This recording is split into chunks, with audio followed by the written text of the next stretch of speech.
لیکن اللہ تعالیٰ کے یہاں ایک مکمل نیکی لکھی جاتی ہے،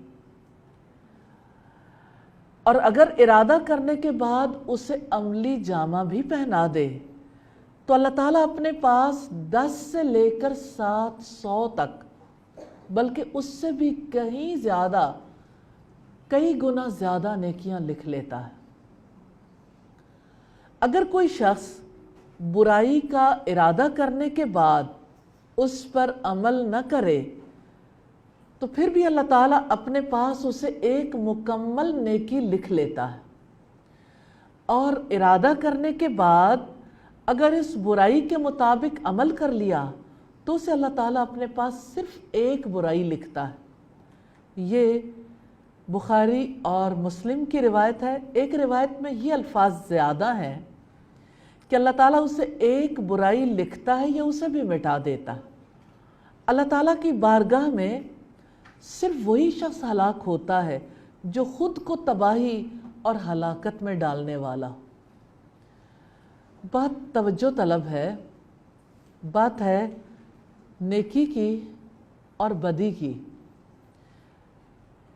نیکی کیا ہے؟ نیکی کے بارے میں ہر شخص کا کانسیپٹ فرق ہے۔ ہمارے یہاں کتنے ہی کاموں کو نیکی کے کام سمجھا جاتا ہے، حالانکہ اللہ تعالیٰ کے نزدیک وہ نیکی کے کام نہیں ہوتے۔ دیکھیے قرآن حکیم ہمیں نیکی کے بارے میں کیا بتاتا ہے۔ نیکی یہ نہیں ہے کہ آپ اپنا رخ مشرق یا مغرب کی طرف کر دو۔ پھر نیکی کیا ہے؟ من آمن باللہ، جو اللہ تعالیٰ پر ایمان لایا۔ اللہ تعالیٰ نے جس آیت میں یہ بات بتائی ہے اس میں اللہ تعالیٰ پر ایمان ہے، فرشتوں پر ایمان ہے، اللہ تعالیٰ کی کتابوں پر، رسولوں پر، آخرت کے دن پر، یہ سارے نیکی کے کام ہیں۔ ایمان کوئی ایسی چیز نہیں ہے جس کا تعلق صرف زبان سے ہو۔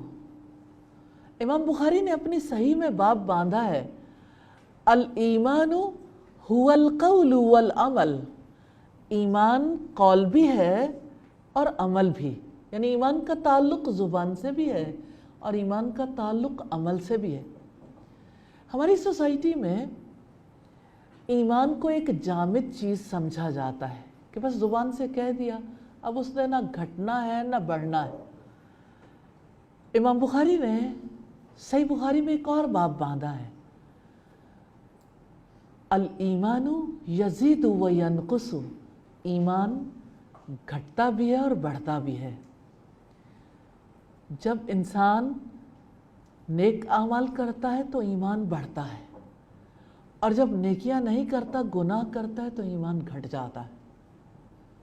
اب ہم بات یہ کر رہے تھے اس حدیث کے حوالے سے، جب کوئی نیکی کا ارادہ کرتا ہے اور کر نہیں پاتا تب بھی اللہ تعالیٰ اس کے لیے نیکی لکھ لیتا ہے۔ جب وہ کر لیتا ہے تو 10 گنا سے لے کے 700 گنا، بلکہ اس سے بھی کئی گنا زیادہ اللہ تعالیٰ اپنے یہاں لکھ لیتا ہے۔ اس کے مقابلے میں جب کوئی گناہ کرتا ہے،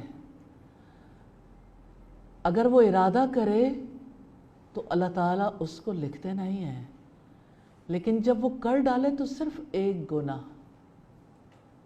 گناہ لکھا جاتا ہے۔ یہ اس کی رحمت ہے، یہ اس کی انسانوں کے ساتھ شفقت ہے کہ گناہ کے بارے میں اتنا چانس دیتا ہے، وہ جہانوں کا بادشاہ۔ لیکن ایک چیز ضرور ذہن میں رکھیے گا کہ گناہوں کے برے اثرات ہوتے ہیں۔ اللہ تعالیٰ کے یہاں جس گناہ سے توبہ کی جائے معافی مل جاتی ہے، مل سکتی ہے، وہ غفور و رحیم ہے۔ کیا آدم علیہ السلام کو اللہ تعالیٰ نے معاف نہیں کیا تھا؟ جس درخت کا پھل کھانے سے اللہ تعالیٰ نے روکا، انہوں نے جب پھل کھا لیا تو اللہ تعالیٰ نے انہیں وہ الفاظ سکھا دیے جس سے وہ توبہ کر سکیں، اور اللہ تعالیٰ نے ان کی توبہ قبول کر لی۔ جب آدم علیہ السلام کو اور حضرت حوا کو دنیا میں بھیجا گیا تو توبہ قبول کرنے کے بعد پاک کر کے بھیجا گیا۔ یہاں پہ دو چیزیں بڑی امپورٹنٹ ہیں. ہم دیکھ رہے تھے نیکی کو. نیکی سب سے پہلے اگر ایمان ہے تو نیکی کا تعلق صدقے سے بھی ہے، انفاق سے. یعنی اللہ تعالیٰ کی راہ میں صدقے دل سے اپنا مال خرچ کرنا نیکی ہے، چاہے وہ والدین پر ہو، چاہے وہ رشتہ داروں پر ہو، چاہے وہ محروم طبقات پر ہو.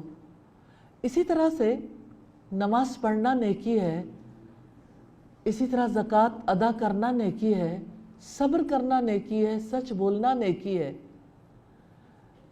اور راستے میں پڑے ہوئے پتھر کو یا ایذا دینے والی چیز کو ہٹا دینا بھی نیکی ہے. کسی مسلمان کو مسکرا کر دیکھنا بھی نیکی ہے.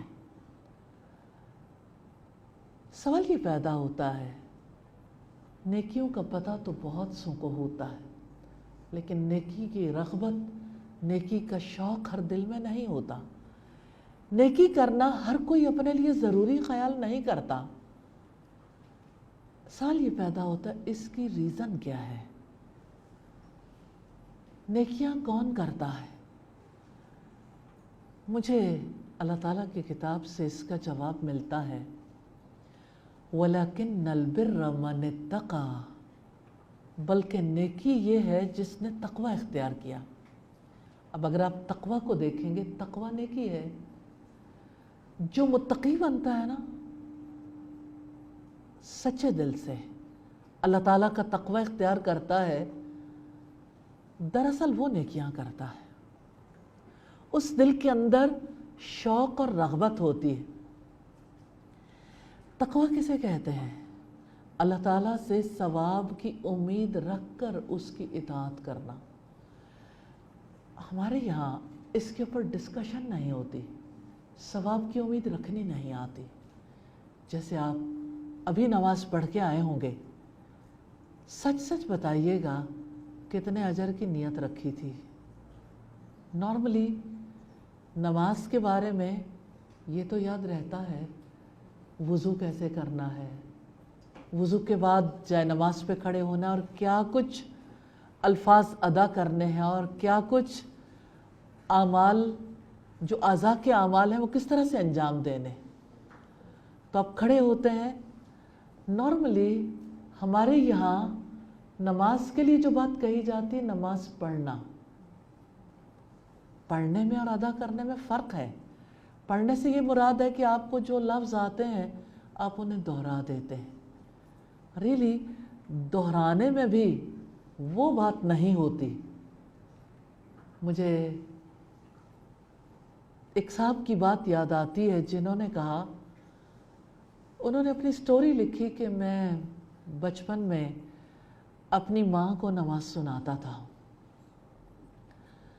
پھر جس وقت مجھے نماز یاد ہو گئی تو میری ماں نے کہا، پہلے تو مجھے نماز سناتے تھے، اب یاد رکھنا اس کے بعد تم نے اپنے اللہ کو نماز سنانی ہے، اپنے اللہ تعالیٰ کے سامنے یہ کہہ کر آنا. ریلی اتنی سادگی کے ساتھ ماں نے طریقہ کار بتا دیا کہ اب یہ آپ کا اور آپ کے رب کا معاملہ ہے.